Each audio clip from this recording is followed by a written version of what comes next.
Hello everyone, and today in the workshop we've got a Star Wars pinball machine. This is the original one by Data East, and many consider the better machine. Okay, so let's have a look.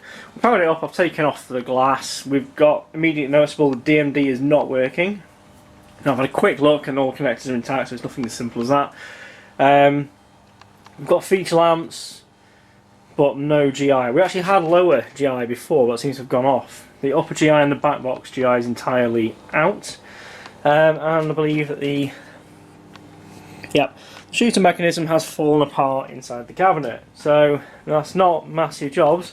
I think we need to investigate why there's no GI and why there's no DMD. Apparently the DMD was working previously, so hopefully nothing too serious. Also, the GI is just going to probably be burnt connectors, fuses, things like that. Shouldn't be too bad. Funny story of this machine, this is a machine I think I repaired 9 or 10 years ago. And it's been, you know, mostly okay since then. But I think it's done pretty well to come back this many years later. I don't think it's got too many things wrong with it. It looks in reasonable condition. It's got a couple of warped plastics. But it's looking fairly decent. Certainly be able to get it up and running. Board's looking reasonable. Oh, well, you can see that. Let me get a torch.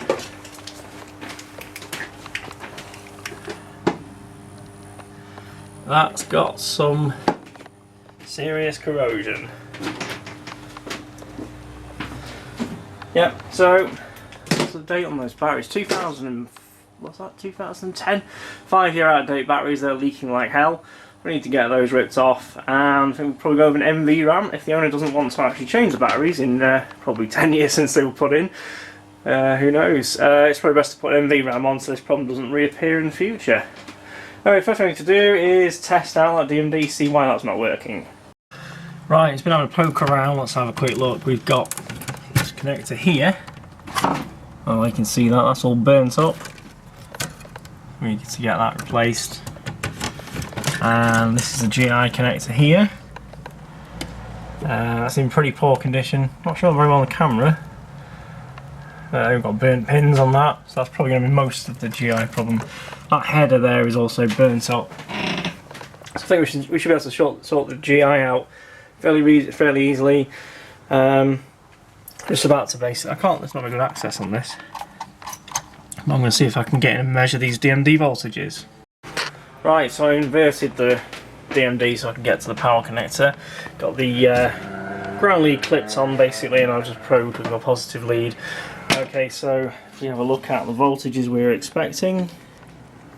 So we're expecting plus 68, I was seeing plus 25, plus 12 is fine, plus 5 is fine.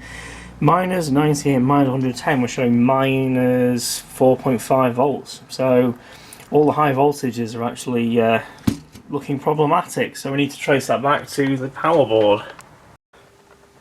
Okay, so the board is out on the bench. This is the power supply board, and we obviously need to replace this connector, which is significantly burnt, and this one here is also in a poor condition. That's the GI output. So I'll check out these other ones as well, but those two stand out straight away as needing replacing. Right, so I've replaced those connectors. As you can see, there's been some damage here in the past.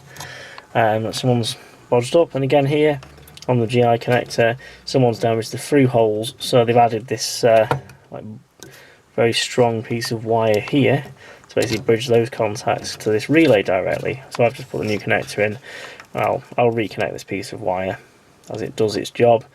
But yeah, on the other side, there should be basically traces on the other side going to that, and they're actually damaged. The through holes have been ripped out by the person who last removed and put that this white connector here in 2 halves. I've put the new original Molex on and the new 12-way there. Right, here's another problem I found with the board. This fuse holder here is a bit wobbly, so it's not making good contact. So we're going to take these contacts off, put new ones on. Right, so we're refitting the power supply with the new shiny connectors and fuse holders and so on. And before we can finalise connecting this up, let me just see if we can get close up on here. 1 sec, I'll switch to macro. this connector we can see has burnt up pins.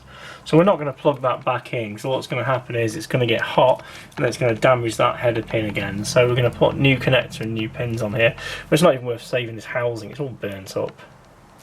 So we'll get that done next. Right, so the CPU board's out. Let's get a close look at these batteries. As you can see, they're an absolute mess. The whole casing's melting on them, and the contacts are completely destroyed. It was right up against the board. The whole point of these remote battery holders is supposed to mount them away from the board, so if the batteries do leak, they don't damage the board, but it's actually got onto the top edge here, so I'm going to get this cleaned up and neutralised. Doesn't look like there's any serious damage, just a little bit of leakage and corrosion on the top here. So we should be able to clean that up without any damage, which is a good thing because it's actually a nice condition board overall. Once we've done that, we're going to basically bridge the diode and fit the NVRAM. I'll show you that on the bench in a minute. Okay, so we've fitted the NVRAM module. These are made by arcadeuk, my own company. Basically, for the we basically fit the NVRAM straight in, and the second thing you need to do is you need to fit a wire link across the back of D23, which is that one there, just to the left of that capacitor. You could do it over the top if you wanted, but I do it on the back just for neatness. So once that's been done, this game will never need batteries again. It'll be able to save all its scores and settings in the NVRAM. Okay, brand new connector fitted and brand new Trivercon pins. So that will have much better contact now and shouldn't burn up for a long time. Obviously we've got the new pins as well up there, so we'll get very good contacts now. Right, I've pulled out the PPB board and this GI connector here, I'm not sure where you can see that. Got burnt pins on that one on the right, and let me just get, this is the connector that goes with it. Now you can see it again, we've got burnt pins in the housing, so I think the housing's okay on this one. We need new pins though, so we'll get that repinned and we'll get a new header put on here. Okay, so we've got the shiny new header pins on the PPB board, and we've repinned this connector, all shiny new Trivercon pins. So let's get that PPB board back in the game. Do you know something that's really annoying? When it's nearly midnight and you're working on the machine and you install the PPB board upside down, you put all the screws in and then you go, oh, these connectors don't line up. Dope, I'm going to have to take it out, turn it around and put it back in again. This is probably why I need to go to bed soon. Okay, so I've just flipped the PPB board around, and it's pretty obvious why I was trying to install it upside down, because if we look now at the board, all the writing, even the word PPB1, is upside down. This is the right way up. So with it in the right way up, all the writing's upside down. So I'm going to give myself a break on that one. I think it was an easy mistake to make, despite being tired. Anyway, I'm going to carry on putting the screws in, get the connectors back in, and then we'll be ready to test shortly. So do you know what, even though I'm working on this at stupid o'clock in the morning, there's a perfectly nice diner over here in the workshop that just wants me to have a play on it, so I think I might have a quick break and have a game of diner. Right, I've double and triple checked the wiring based on the time it is. Don't want to make any mistakes while I'm tired, and you're about to witness me powering it up for the first time to see if it actually works. So actually we need to check out the bulbs, so we'll close that.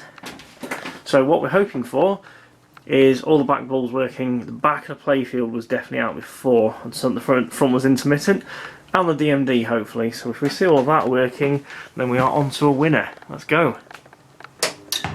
Oh yes, fantastic. All the, can't see it properly. All the GI is working on the front. The back is lit and the front's lit. Fantastic. So we've got the DMD and all the GI working again. So what we need to do is a bit of game setup. The owner also wants to get this set on coin play as it's going in a shop, interestingly enough. What I'll do is I'll give you the details of where this is going if you actually want to go and play it in public. I'll link that in below in the description. So yeah, we need to do a bit of setup on it. I also need to go through the playfield, test out all the switches, all the bulbs, everything that affects the gameplay, and make sure it's playing nicely, because say if we're going to promote this in a shop, we need to have it playing nicely for everyone.